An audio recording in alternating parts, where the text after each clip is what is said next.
പലപ്പോഴും തോന്നിയിട്ടുണ്ട്, നമ്മുടെ അപ്പന്മാരെല്ലാം ഒരു തരത്തിൽ സെക്യൂരിറ്റികളല്ലേ, ജീവിതം സുരക്ഷിതമാക്കാൻ വെയിൽ കൊള്ളുന്നവർ. എല്ലാ അപ്പന്മാർക്കും ഒരേ മുഖമാണ്. സംരക്ഷണത്തിൻ്റെ ചിറകുകൾക്കിടയിൽ അവർ നമ്മെ ഇങ്ങനെ ചേർത്തു പിടിക്കുന്നതിൻ്റെ ബലത്തിലാണ് ഓരോ കുടുംബവും നിലനിൽക്കുന്നത്. അപ്പൻ ആലിപ്പഴം പോലെയാണെന്നൊക്കെ വായിച്ചു കേട്ടിട്ടുണ്ട്. അമ്മ എന്ന മഴയിൽ ഇടയ്ക്കൊക്കെ നമ്മൾ നനയാറുണ്ട്. പക്ഷേ അപ്പൻ ആലിപ്പഴം പോലെ, വർഷത്തിൽ ഒന്നോ രണ്ടോ, ചിലപ്പോൾ അതും ഇല്ല, അത്രയേ ഉള്ളൂ. പവിത്രം എന്ന സിനിമയിൽ ഒരു സെക്യൂരിറ്റി ഉണ്ട്, ചേട്ടച്ചൻ. അച്ഛനല്ലാത്ത എന്നാൽ അച്ഛനാകേണ്ടി വരുന്ന ചേട്ടൻ്റെ കഥ. മീനാക്ഷി എന്ന അനിയത്തിക്കുട്ടിക്ക് അയാൾ സെക്യൂരിറ്റിയായി മാറുകയാണ്. സ്വന്തം ജീവിതവും പ്രണയവും എല്ലാം ഉപേക്ഷിച്ച് അയാൾ അവൾക്കു വേണ്ടി ജീവിക്കുകയാണ്. അവളുടെ കാവലാളായി മാറുകയാണ്.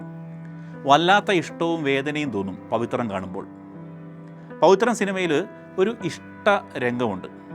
മീനാക്ഷി എക്സ്കേർഷന് പോകാൻ ചേട്ടച്ചനോട് സമ്മതം ചോദിച്ചിട്ട് സമ്മതം കിട്ടാതെ പിണങ്ങിപ്പോകുന്നതും, അതിനുശേഷം മീനാക്ഷിയുടെ തലയിൽ എണ്ണ പുരട്ടാനായി ചേട്ടച്ചൻ വന്ന് മീനാക്ഷിയുടെ പിറകിലിരിക്കുന്നതുമായ ഒരു രംഗം.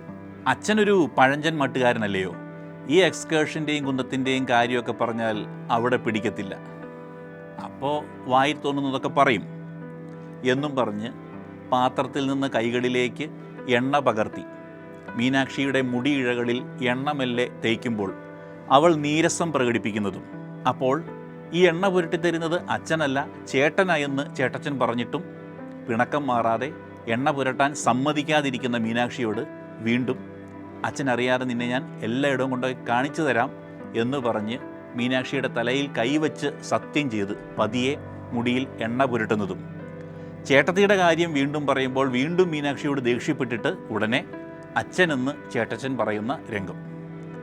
ചില നൊമ്പരങ്ങൾ പോലും കാവലിൻ്റെ, കരുതലിൻ്റെ ഭാഷയായി മാറുകയാണ്. ഇങ്ങനെ എത്രയെത്ര ചേട്ടച്ചന്മാർ നമുക്കിടയിലുണ്ട്. അധികമൊന്നും സ്നേഹം പുറത്തു കാണിക്കാതെ അവരിങ്ങനെ ഗൗരവത്തിൻ്റെ മുഖംമുടിയിൽ ഉള്ളു നിറയെ തുളുമ്പുന്ന സ്നേഹവുമായി കൂടെയുണ്ട്. ദൂരവല്ലോ ആണെങ്കിൽ അപ്പനെ ഒന്ന് വിളിക്കാം, അതുമല്ലെങ്കിൽ മിഴിപൂട്ടി ഒന്ന് ഓർക്കാം. കുഞ്ഞുനാൾ മുതൽ വളർത്തിയെടുത്ത് ചിറകുകൾക്ക് ജീവൻ നൽകിയ അപ്പൻ്റെ വിയർപ്പിൽ നമ്മുടെ അന്നമുണ്ട്, സ്നേഹമുണ്ട്, ജീവിതത്തിന് ഒരു സെക്യൂരിറ്റിയുണ്ട്.